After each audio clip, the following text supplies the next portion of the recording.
শহর বর্ধমান।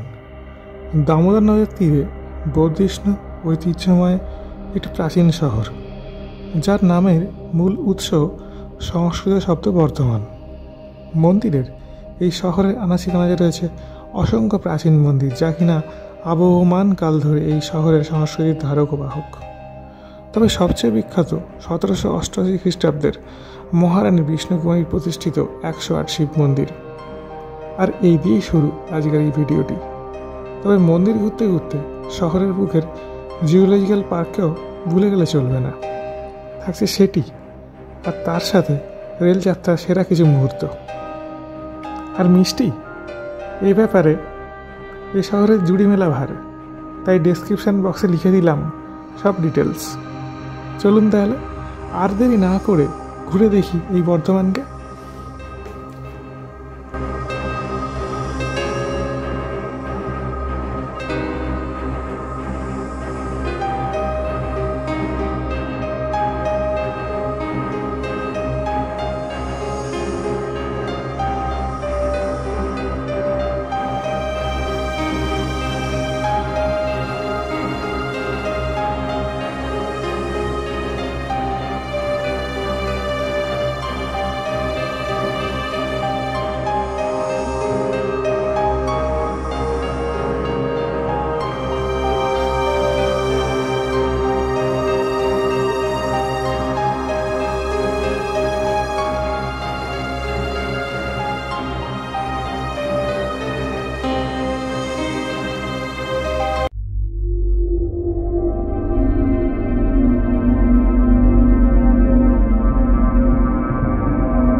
সুপ্রভাত বন্ধুরা, আরও একটি ট্রাভেল ব্লগে আপনাদের সবাইকে স্বাগত জানাই। আমি এই মুহূর্তে রয়েছি বর্ধমান শহরে। কলকাতা থেকে প্রায় 95 কিলোমিটার দূরের বর্ধমান। তো এখানে আসার উদ্দেশ্য হলো বর্ধমান শহরের কিছু কিছু স্পেশাল জিনিস আছে, সেই জিনিসগুলোকে আবিষ্কার করা, এক্সপ্লোর করা আর কি। তো এর আগে আমি কোনোদিন বর্ধমানে আসিনি।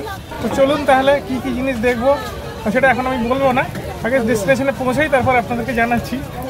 তো আমি একটি 3 চাকা টোটো হায়ার করেছি বন্ধুরা। তো এই টোটো করে আমি বর্ধমান শহরের মধ্যে দিয়ে যাচ্ছি এই মুহূর্তে। তো বন্ধুরা, যে জিনিসটাকে নিয়ে আমি সাসপেন্স তৈরি করছিলাম সেটি হলো আসলে 108 শিব মন্দির। 108 শিব মন্দির বর্ধমানের। বর্ধমান স্টেশন থেকে প্রায় মোটামুটি 3.5 কিলোমিটারের মতো দূরত্বে রয়েছে। আমি শিব মন্দিরের খুব কাছেই রয়েছি। এখানে বিশাল বড় শিব মন্দির, এটি 108টি শিব মন্দির রয়েছে এবং লিঙ্গম রয়েছে তার সাথে। সেটাকে দেখতে যাচ্ছি আমি। অত্যন্ত সুন্দর এই জায়গাটা। প্রচুর মানুষ আসেন, পুণ্যার্থী আসেন প্রতি বছর এখানে স্পেশাল দিনে। তো এই মন্দিরের ইতিহাস কি, কবে তৈরি হয়েছিল, হ্যাঁ, আর কী কী ধরনের কি বলবো পূজার ব্যবস্থা আছে বা অন্যান্য জিনিস আছে, দেখার জিনিস আছে, সব কিছু আপনাদেরকে আমি ডিটেলে জানাবো। তো চলুন তাহলে। এই হলো 108 শিব মন্দিরের সামনের দিকের গেটটা। এখান দিয়ে আমি ঢুকবো।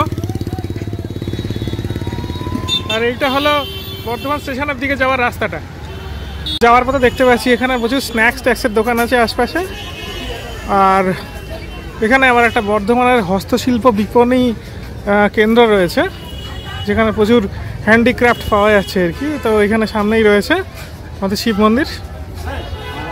এই হলো টিকিট কাউন্টার। টিকিটের প্রবেশ মূল্য হলো মাত্র 2 টাকা। তো এখান থেকে 2 টাকা দিয়ে টিকিট কাটলাম, কেটে এবার মন্দিরের ভেতর ঢুকবো। জুতোটাকে সাইড করে খুলে রাখতে হলো। তো এই হলো শিব মন্দির। শিব মন্দিরে আমি ঢুকে গেছি বন্ধুরা। আসলে এই শিব মন্দির সম্পর্কে বলতে গেলে প্রচুর কথা বলতে হয়। এর মধ্যে 108খানা আর কি মন্দির রয়েছে। প্রতিটা মন্দিরের মধ্যে একটি করে জ্যোতির্লিঙ্গম রয়েছে অ্যাকচুয়ালি। আর মন্দিরের চারদিকে উত্তর পূর্ব দিকে, উত্তর পশ্চিম দিকে, দক্ষিণ পূর্ব দিকে এবং দক্ষিণ পশ্চিম দিকে, হ্যাঁ, প্রতিটা দিকে 18টি করে মন্দির আছে।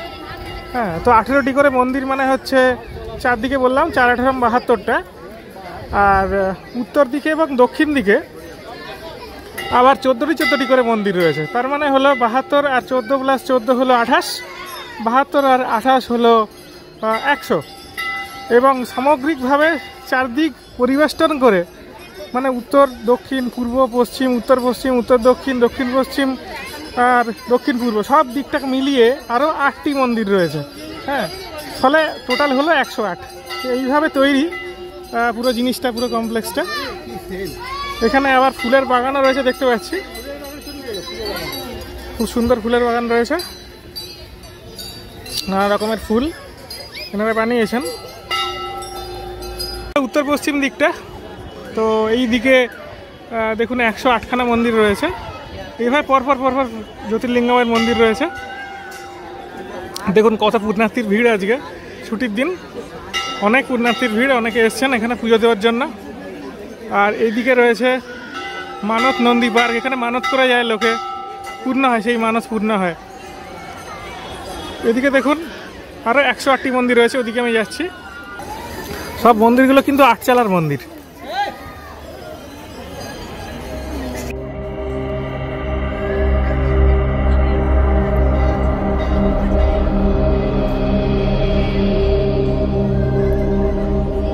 মাঝখানটাতে রয়েছে, মন্দির প্রাঙ্গণের মাঝখানটাতে রয়েছে সুন্দর একটি দিঘি। দেখুন সুন্দর একটা পুষ্করণী ঠিক মাঝখানটাতে।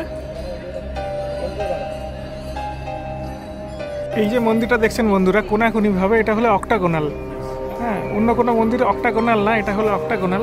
এখানে কিছু কাজও চলছে বাঁশ দিয়ে।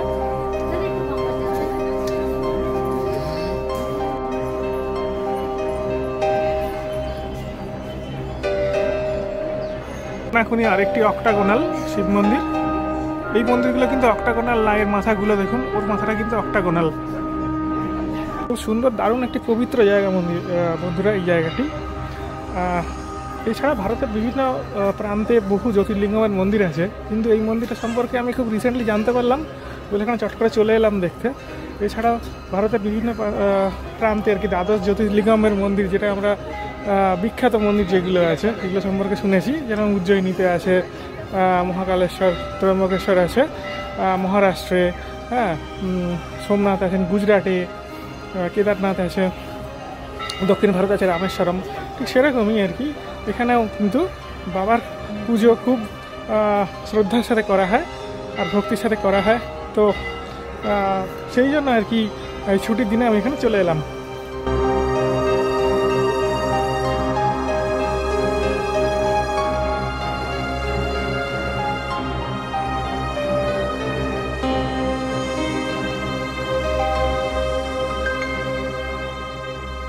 বন্ধুরা এই জায়গাটায় 108টি ঘন্টা আছে। এই 108টা ঘন্টার আর কি খুব পূর্ণ একটা মাহাত্ম্য আছে। তো এখানে আমি ঢুকবো, এখানে অনেকে মানত করতে আসেন এবং মানত করতে আসলে সেই মানতগুলো পূর্ণ হয় শুনেছি। তো এখানে আমি ঢুকবো। এর নাম হলো মানত নন্দী পার্ক, ঠিক মন্দির প্রাঙ্গণে ঠিক মাঝখানটাতে রয়েছে।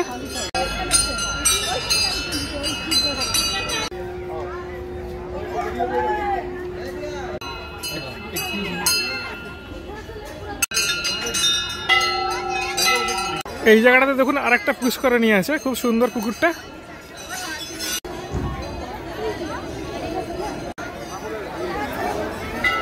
মন্দির দেখা হয়ে গেল বন্ধুরা, এবার খিদে পেয়েছে, কারণ এখন 3:45 বাজে। মন্দির দেখে আমি একটু খাবার সন্ধানে বেরোচ্ছি, মন্দির প্রাঙ্গণ থেকে বেরিয়ে যাচ্ছি আস্তে আস্তে।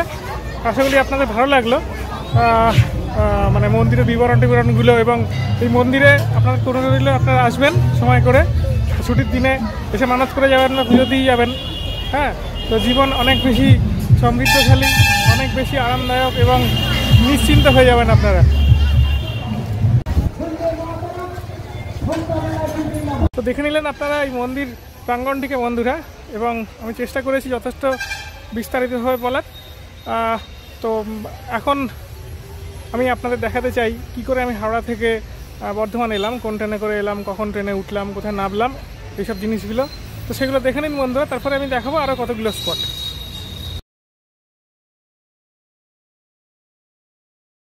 তো বন্ধুরা, গল্পের শুরু সকাল 11:45, তখন আমি হাওড়া স্টেশনে।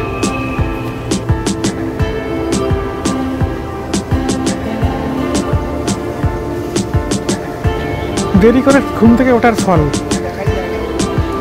রাস্তায় বেরিয়ে তাড়াহুড়ো করা। তো শেষে পেয়ে গেলাম শহীদ সুপারফাস্ট এক্সপ্রেসকে। তো আমার রিজার্ভেশন ছিল না, জাস্ট অর্ডিনারি কামরাতেই আমি ট্রাভেল করেছিলাম।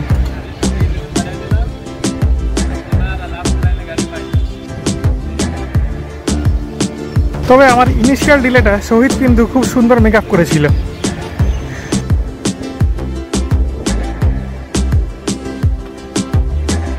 গাড়িটি ঠিক সময় হাওড়া স্টেশন ছেড়ে বেরিয়ে যায় এবং তারপরে ঢুকে বর্ধমান কট সেকশনে।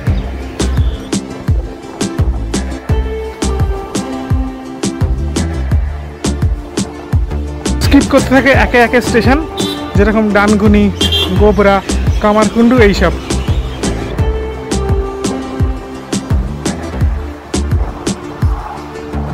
তো বর্ধমান যেতে গেলে বন্ধুরা আমি অবশ্যই রেকমেন্ড করবো যে আপনারা শহীদ সুপারফাস্ট এক্সপ্রেসে করে আসবেন, তাহলে অনেক ইজি হবে আসাটা।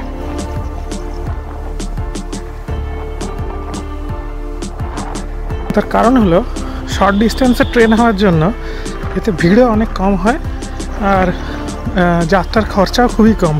যেমন আমি একটা থার্ড ক্লাস কামরাতে ট্রাভেল করছি এই মুহূর্তে, মানে জেনারেল কামরাতে, মাত্র 35 টাকা ভাড়া।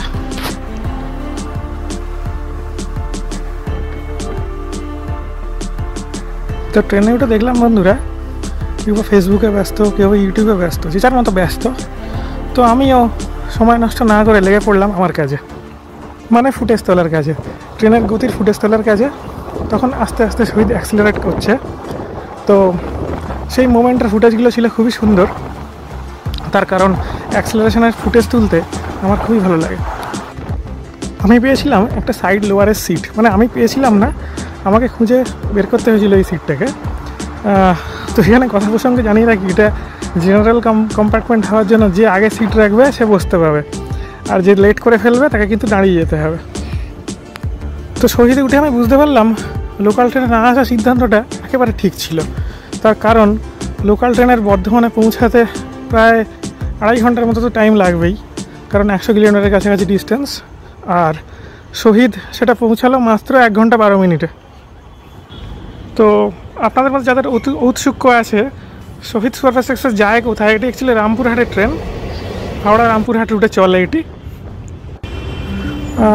তো প্রথম স্টপেজ এটি দেয় কামারকুণ্ডুতে, কামারকুণ্ডুর পরে বর্ধমান, তারপরে গুসকরা, বোলপুর এবং সাঁইথিয়া হয়ে রামপুরহাট যায়। শীত শেষ হয়ে সবাই বসন্তকাল পড়ছে, খুব মনোরম আবহাওয়ায় ট্রেন ছুটে চললো তার আপন গতিতে। বর্ধমানের ট্রেন হওয়ার জন্য বন্ধুরা ট্রেনের মধ্যেই বিক্রি হচ্ছিল সীতাভোগ, মিহিদানা, সব কিছু। লোকাল ফেরিওয়ালারা উঠেছিল, কিন্তু আমি আর কিনে নিই সেগুলো, যাই হোক, কারণ সারাদিন ধরে আমি কাটাবো বর্ধমানে, তারপরে আবার ফেরত আসার সময় হয়তো এগুলো খারাপ হয়ে যেতে পারে। বর্ধমানের খুব কাছেই একটি খুব ইন্টারেস্টিং জায়গা ক্রস করেছিল শহীদ, যেটা হলো পালসিট রেল কার্ভ।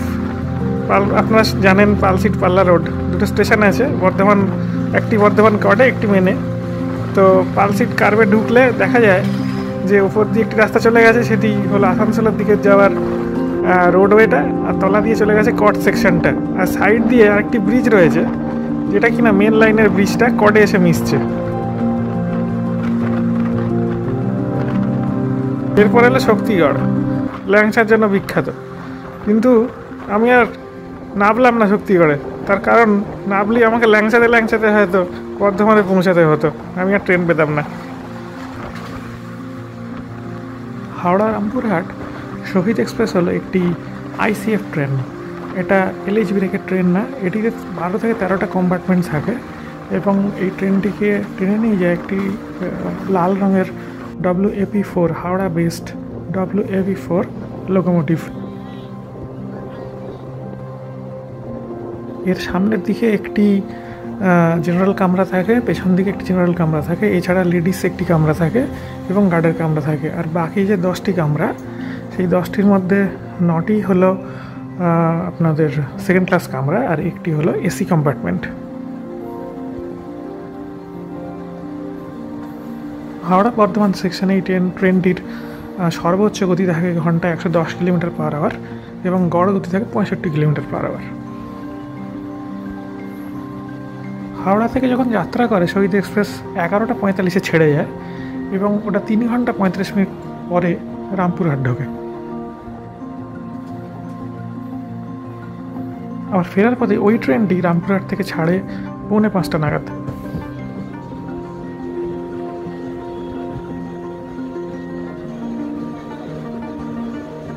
কথা প্রসঙ্গে জানিয়ে রাখি, যারা তারাপীঠ দেখতে যেতে চান তারা এই শহীদ এক্সপ্রেসে করে যেতে পারেন। তারা নেমে যেতে পারেন রামপুরহাটে বা সাঁইথিয়াতে, সেখান থেকে তারাপীঠ যাওয়া যায়। এছাড়া বর্ধমানে যেসব জায়গাগুলো দেখালাম সেই জায়গাগুলোতেও যেতে পারেন নেবে, বর্ধমানে নেবে। শহীদ এক্সপ্রেস কামারকুণ্ডুতে দাঁড়ায়, স্টপেজ দেয়, সেই জন্য কামারকুণ্ডু থেকে নেবে আপনার তারকেশ্বরের দিকেও যেতে পারেন।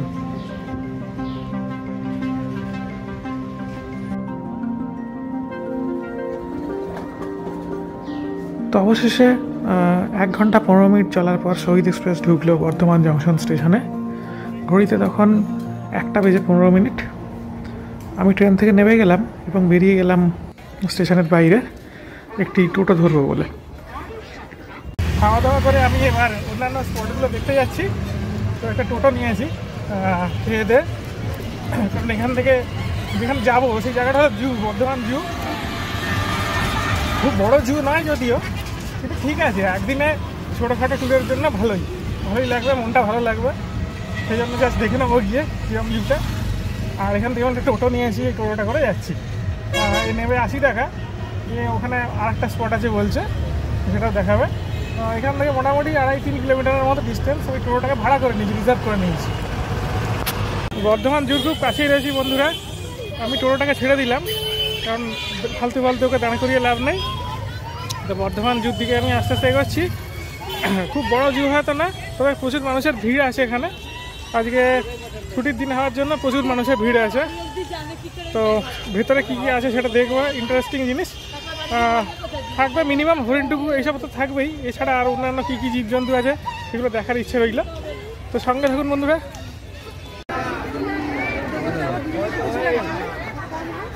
টিকিট কেটে বন্ধুরা প্রবেশ করে গেলাম জুলজিক্যাল পার্কের মধ্যে। দেখুন সংক্ষিপ্ত বিবরণ। নেম অফ দ্য জু হচ্ছে বর্ধমান জুলজিক্যাল পার্ক। ক্যাটেগরি হচ্ছে অবশ্যই এটা খুব বড় না, স্মল সাইজেরই। জু লোকেশন গোলাপবাগ জায়গাটার নাম, পূর্ব Bardhaman. Area of the zoo হচ্ছে 14.31 হেক্টর। আর এটা 1981-এ তৈরি হয়, প্রায় 40 বছরের ওপর আর কি এর বয়স। তো এখানে কী কী জিনিস আছে নিচে লেখা আছে, লেপার্ড, স্লথ, বিয়ার, সল্ট ওয়াটার ক্রোকোডাইল, ভালোই অনেক কিছুই আছে, চৌসিংহা। যাই হোক, এই জিনিসগুলোকে আমি দেখবো, টার্টেলস। তো চলুন তাহলে আস্তে আস্তে দেখি। এখানে প্রায় বলছে 1.2 লাখ, মানে প্রতি বছর প্রায় 1,20,000-এর মতো লোকের জমায়েত হয়।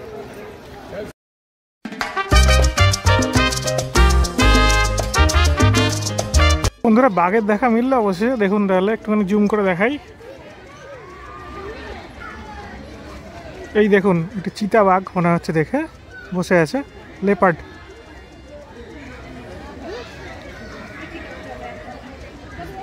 ব্ল্যাক বিয়ার দেখতে যাচ্ছি বন্ধুরা, ব্ল্যাক বিয়ার। দাঁড়ান দেখাই আপনাদের।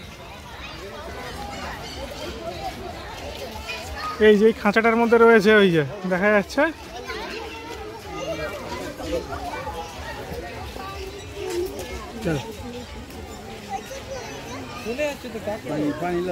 ওই যে নিচে রয়েছে, ঢুকে গেছে। ওই যে দেখেছেন, ওই যে উপরে উঠলো আবার।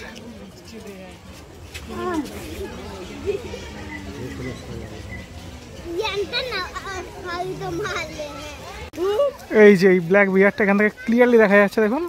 ওই অ্যাঙ্গেল থেকে দেখা যাচ্ছিল না, অত ঢাকা পড়ে গেছিল।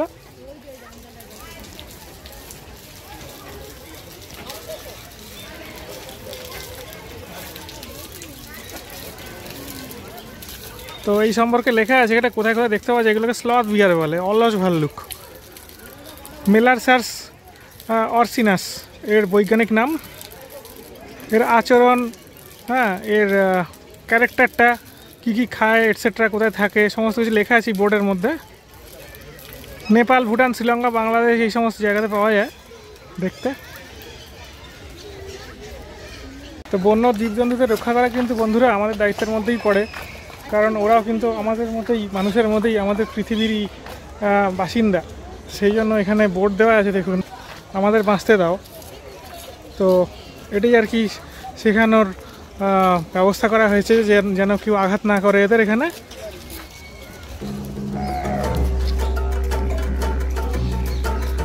জায়গাটিকে স্পেশালি করা হয়েছে কুমিরদের জন্য। দেখুন, জুম করে দেখা, একটা কুমির দেখতে পাওয়া যাচ্ছে এখান থেকে অলরেডি।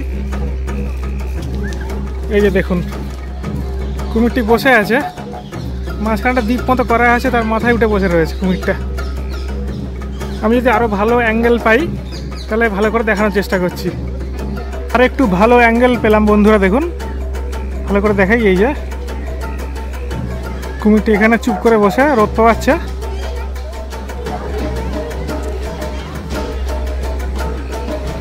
দেখুন, আরেকটু জুম করে দেখাচ্ছি, এবার আরেকটু ক্লিয়ার হয়েছে নিশ্চয়ই।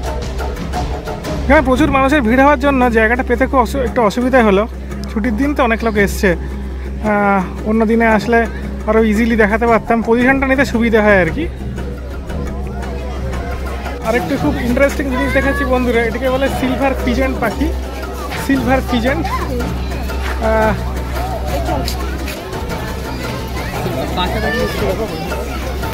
এই দেখুন সিলভার পিজেন্ট।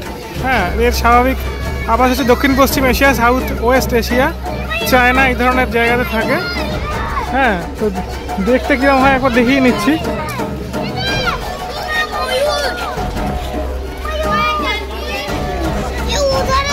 এই যে এই পাখিগুলোকে বলে সিলভার পিজেন্ট পাখি।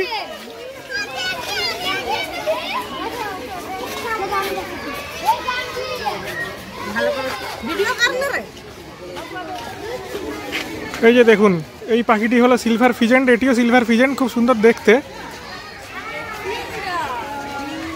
অনেকটা ময়ূরের মতো, মাথায় আবার ঝুঁটিও রয়েছে।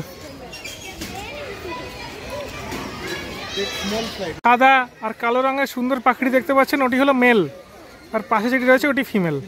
এরা খুব বেশি ওড়ে না, খুব বেশি ফ্লাইট নেয় না। ফিমেলস লে 8 to 12 eggs লেখা আছে, মানে 8 থেকে 12টা ডিম দেয়। আর ইনকিউবেশন পিরিয়ড 24 to 26 ডেজ এরকম লেখা আছে। সাউথ ওয়েস্ট এশিয়া, চায়নাতে এই ধরনের পাখি দেখতে পাওয়া যায়। ভারতীয় ময়ূর, জু থাকবে ময়ূর থাকবে না এরকম তো হতে পারে না, তাই ভারতীয় ময়ূর এখানে রাখা রয়েছে। কি সুন্দর, ভারতীয় ময়ূর সম্পর্কে সমস্ত কিছু ইনফরমেশন দেওয়া আছে। এবার আপনাদের দেখাতে চলেছি এমু পাখি, বিশাল বড় উঁচু এমু পাখি। দেখুন, এটা এমু পাখিটা, একে খাঁচায় ধরার অবস্থা রয়েছে।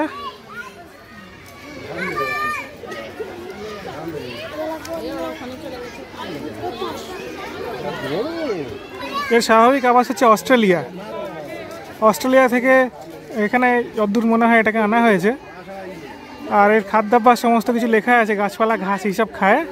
এটা দ্বিতীয় বৃহত্তম পাখি, সেকেন্ড লার্জেস্ট বার্ড। এটা উঠতে পারে না, কিন্তু ঘন্টায় প্রায় 50 কিলোমিটার পার আওয়ার দৌড়াতে পারে।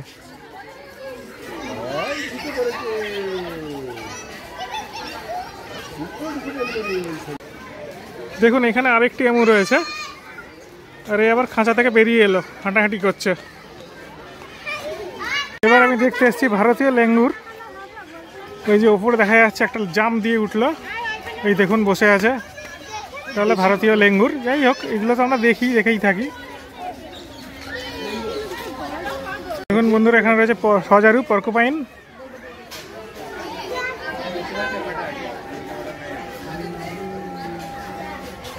বন্ধুরা, ময়ূরটা এখানে এখন মেলার চেষ্টা করছে, পুরো খোলেনি যদিও, কিন্তু তার একটা দারুণ দৃশ্য।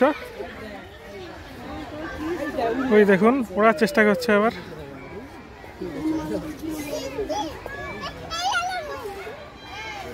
দেওয়া আছে official birds of different states and union territories in India. ভারতের বিভিন্ন রাজ্যের অফিসিয়াল বার্ডস দেখুন।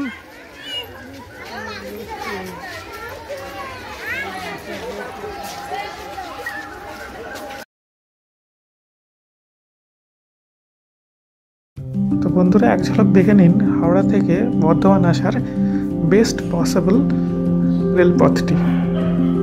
এটি অনেক পুরনো একটি রেলপথ অ্যাকচুয়ালি। তো এটিকে বলা হয় কর্ড লাইন, কর্ড সেকশন। একটা হচ্ছে মেন লাইন, এটা একটা কর্ড লাইন। আর কর্ড লাইনের লেন্থ হচ্ছে মোটামুটি হাওড়া থেকে বর্ধমান অবধি 95 কিলোমিটারের মতো। মেন লাইনটা একটু বেশি লম্বা। তো দেখুন, হাওড়া থেকে ক্রমশ উত্তরের দিকে যেতে হবে, উত্তর পশ্চিম দিকে। এই লাইনটি ক্রমশ হাওড়া থেকে ছেড়ে বালি বেলুড় হয়ে চলে যাচ্ছে ডানকুনি। প্রথমে এই ডানকুনি থেকেই শুরু হচ্ছে, আসলে বালি থেকে শুরু হচ্ছে কর্ড সেকশন। আর ডানকুনিতে গিয়ে আর কি আপনারা দেখতে পাবেন যে ওখানে একটি বড় অ্যাসেম্বল ফ্যাক্টরি রয়েছে বাঁ দিকে, এবং আরও স্ট্রেট এগোবে লাইনটা। এরপরে গোবরা হয়ে এবং যতগুলো স্টেশন পড়ে আর কি কর্ড লাইনের, সব হয়ে কামারকুণ্ডুতে গিয়ে যাবে আর কি, যেখানে উপর দিয়ে তারকেশ্বর লাইন রয়েছে আর তলা দিয়ে কর্ড সেকশনটা রয়েছে। সেখান দিয়ে ট্রেনটি আরও এগোবে, এগিয়ে হুগলি জেলার গুড়াপ ক্রস করে এটি ঢুকবে মশাগ্রামে।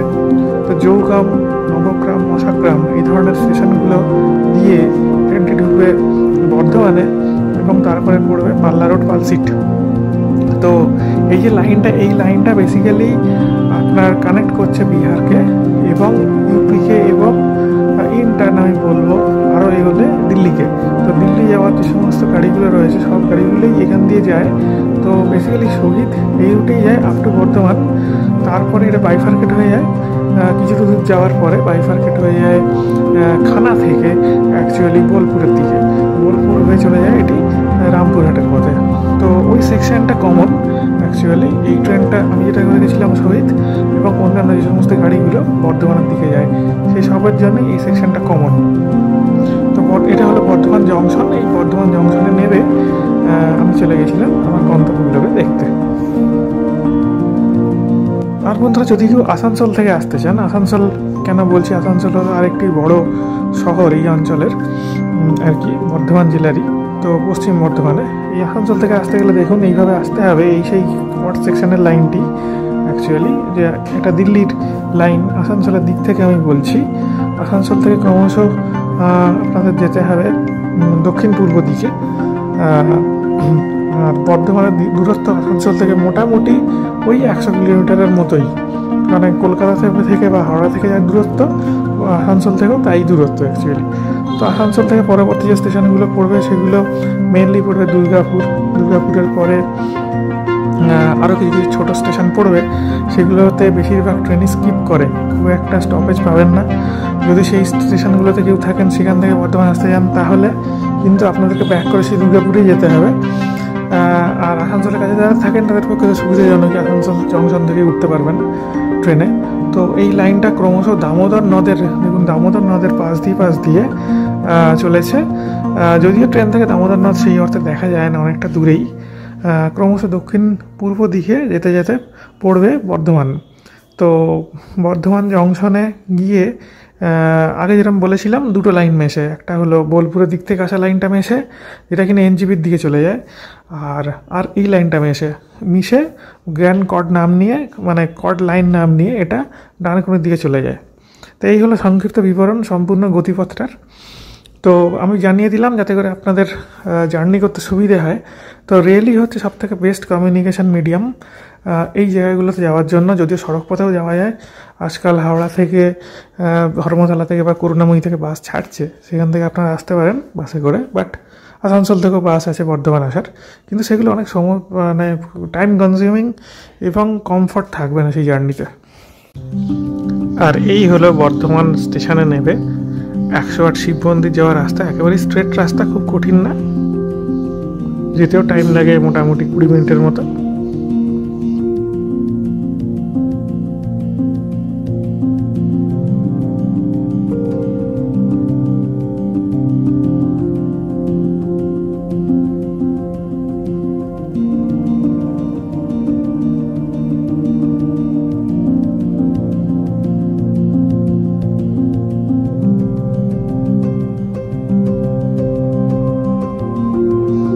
এই হলো জুলজিক্যাল গার্ডেন যাওয়ার রাস্তা, আধ ঘন্টার মতো টাইম লাগে।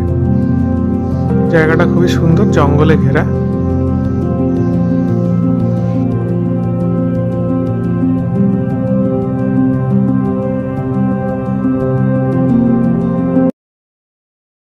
বর্ধমানের এই সংক্ষিপ্ত ট্রিপটি বন্ধুরা, আমি দেখালাম বিখ্যাত শিব মন্দির, 108 শিব মন্দির, এবং তারপরে এই জুলজিক্যাল পার্ক, দুটো মেন জায়গা এখানে ঘোরার। এছাড়া আর কুচকার জায়গা আছে, কিন্তু আজকে টাইম হবে না, আমাকে ফিরে যেতে হবে।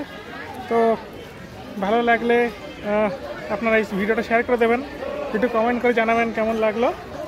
আর চ্যানেলটি সাবস্ক্রাইব না করে থাকলে সাবস্ক্রাইব করে নেবেন, আর এইভাবেই আমাকে সাপোর্ট দেবেন।